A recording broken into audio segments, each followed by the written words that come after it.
ہمارے اوپر مالک نصاب ہوتے ہی زکوٰۃ کا حکم لازم قرار دیا گیا۔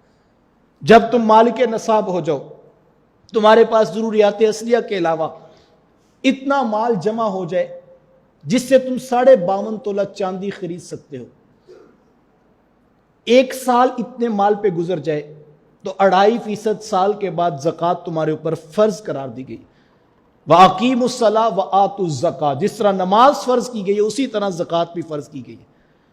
اب اس زکوٰۃ کو ادائیگی کے لیے مجھے اپنے رسول کی شریعت کا ضابطہ دیکھنا ہوگا۔ وہ کون سا مال ہے جس کے اوپر زکوٰۃ لازم ہے؟ وہ سونا ہے، وہ چاندی ہے، وہ نقد روپیہ پیسہ ہے، اور وہ مال تجارت ہے، ہر وہ چیز جو بیچنے کی نیت سے خریدی ہے۔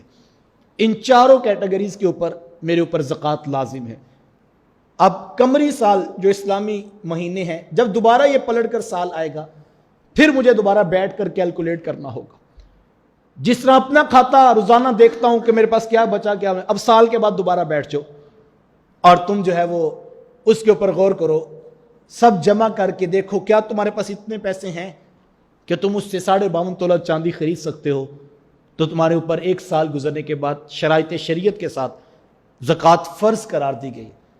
اب اس زکوٰۃ کی ادائیگی پہلی فرصت میں میرے اوپر لازم ہے، اور اگر میں ایسا نہیں کرتا، میں کئی طرح کے تبصرے کرتا ہوں اور میں اس بات کو ٹال دیتا ہوں، تو پھر قرآن کی آیات سن لیجئے، وَالَّذِينَ يَكْنِزُونَ الذَّهَبَ وَالْفِضَّةَ وَلَا يُنْفِقُونَهَا فِي سَبِيلِ اللَّهِ فَبَشِّرْهُمْ بِعَذَابٍ أَلِيمٍ۔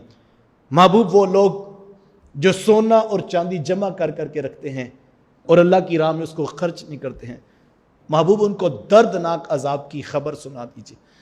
یوم یحمى علیہا فی نار جہنم فتکوی بہا جباہہم وجنوبہم وظہورہم ھذا ما کنزتم لانفسکم فذوقوا ما کنتم تکنزون۔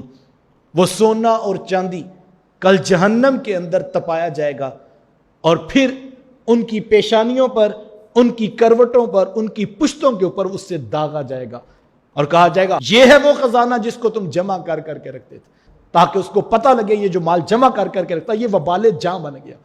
وہ سونا جو آج بڑا پیارا لگتا ہے، وہ نوٹ، وہ درہم، وہ دینار جو بڑے محبوب لگتے ہیں، کل یہ وبال جاں بن جائیں گے صاحب، اور اس وقت کہا جائے گا وہ جو تو جمع کر کے رکھتا تو اس کے عذاب کا مزہ چکھ، اور اس وقت انسان پچھتائے گا۔ اللہ کے رسول صلی اللہ علیہ وسلم نے اس عذاب کی کیفیت کو ایک اور عنوان پر بیان فرمایا، اور فرمایا کہ کل انسان کا مال ایک گنجے سام کی صورت میں اس کے اوپر مسلط ہو جائے گا، اور اس کو جب ڈھسے گا تو انسان 70 گز جو ہے وہ زمین کے اندر دھنستا چلا جائے گا۔ یہ کیفیت بیان کی گئی عذابات کی، یہ اس شخص کے لیے عذاب ہے جس نے زکوٰۃ سے منہ موڑا۔ آج کسی سے کہ وہ کہتا ہے جناب ہم دیتے ہی رہتے ہیں، سارا سال اللہ کو ہی دیتے رہتے ہیں، اس طرح کے جملوں کے ساتھ معاذ اللہ زکوٰۃ کی شریعت کا مذاق اڑایا جا رہا ہے۔ یہ پہلا فریضہ ہے ہمارے اوپر، اس پر اب بیوی نے اپنا حساب خود کرنا ہے، شوہر نے اپنے معاملات کو خود دیکھنا ہے، ماں، بیٹی، بیٹا، ہر شخص اپنا معاملہ خود دیکھے کہ اس کے پاس ذرائع آمدن کیا ہے، اس کے پاس کتنا مال ہے۔ اگر اس پر 1 روپیہ بھی زکوٰۃ بنتی ہے، اللہ کی ذات پر توکل کر کے تم راہ خدا میں خرچ کر دو، اور تم جو اس کے مصارف ہیں ان کے اوپر خرچ کرو۔ یہ شریعت کا اتنا خوبصورت اور اتنا بابرکت عمل ہے۔ میرے حضور نے فرمایا صدقے کو حقیر نہ جانو، نیکی کو چھوٹا نہ سمجھو۔ اگر تم راہ خدا میں ایک کھجور بھی صدقہ کر سکو تو فرمایا وہ خرچ کر دو، اس کی قیمت اتنی بڑی ہے اللہ کی نگاہ میں، فرمایا اس کی رحمتوں سے بعید نہیں، وہ ایک کھجور کا صدقہ تمہیں جہنم کی آگ سے بچا لے۔